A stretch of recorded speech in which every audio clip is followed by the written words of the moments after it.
नमस्कार, मैं हूं राजीव चतुर्वेदी और आप देख रहे हैं डायनामाइट न्यूज। आज 144 साल बाद महाकुंभ का समापन भी हो रहा है। आज शिवरात्रि का विशेष पर्व भी है। आज के दिन स्पेशल लोगों ने शिव पूजा करी है। लोग कितने यात्री तो पैदल महाकुंभ तक गए।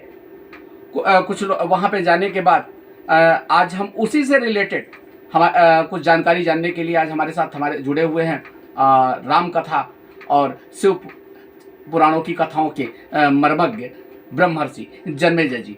जन्मेजय जी, पहले तो आपका बहुत बहुत स्वागत है हमारे डायनामाइट न्यूज पे। आपके चैनल के माध्यम से आपके दर्शकों को शिवरात्रि की हार्दिक शुभकामनाएं।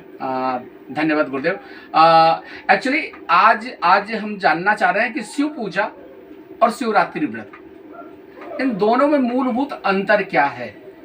शिव पूजा और शिवरात्रि में सामान्यतः कोई ऐसा अंतर नहीं है, लेकिन हाँ थोड़ा सा अंतर है। व्रत जुड़ जाने के कारण व्रत का अर्थ होता है आचरण करने योग, वरण करने योग, जिसको मन, वचन और कर्म तीनों से वरण किया जाए, वही व्रत है। शिवरात्रि एक विशेष पर्व है जिसे हिंदू धर्म के पांचों प्रमुख संप्रदाय द्वारा सभी वर्णों के लोग, वह किसी भी आयु वर्ग के हो, मनाते हैं।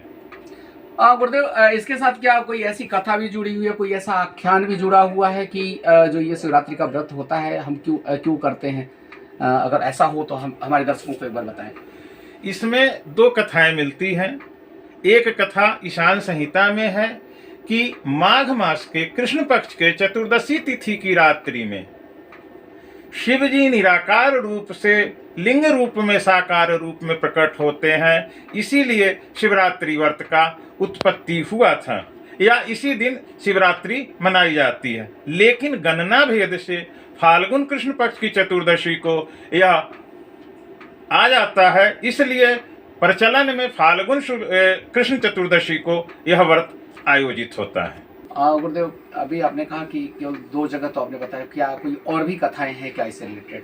व्रतराज में एक कथा आती है कि एक दिन कैलाश पर्वत के शिखर पर शिव जी पार्वती जी के साथ बैठे थे। पार्वती जी ने उनसे पूछा कि हे प्रभु, चारों पुरुषार्थों को प्रदान करने वाले आप हैं, आप किससे प्रसन्न होते हैं यह बताएं। तो शिव जी इस प्रश्न का उत्तर देते हुए कहते हैं कि फाल्गुन कृष्ण चतुर्दशी के दिन आश्रय करके अंधकारमयी रात्रि में जो व्यक्ति उपवास पूर्वक हमारा व्रत करता है और रात्रि भर जागता है, उस पे मैं प्रसन्न होता हूँ।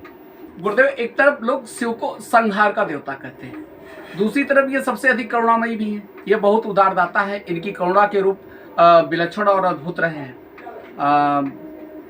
क्या लगता है शिव जी के बारे में? ऐसा ये, और एक तरफ ये विनाश के भी देवता है।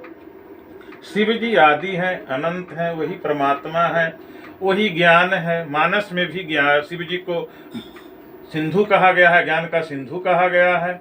तो शिव ही सत्य है, शिव ही सुंदर है, शिव ही सत्य है। गुरुदेव, अमावस्या तिथि को ही यह त्योहार क्यों आता था? और ऐसा कई लोगों ने चर्चा भी करी कि अमावस्या को ही शायद ये त्योहार पड़ता है। ऐसा नहीं, अमावस्या को तो यह नहीं पड़ता है, चतुर्दशी को मनाया जाता है। चतुर्दशी को पारण अवश्य अमावस्या में होता है। इसका एक कारण भी है कि पहले तो हमें यह जानना होगा कि चतुर्दशी को क्यों मनाया जाता है। चतुर्दशी को समझने के लिए हमको अमावस्या को समझना होगा।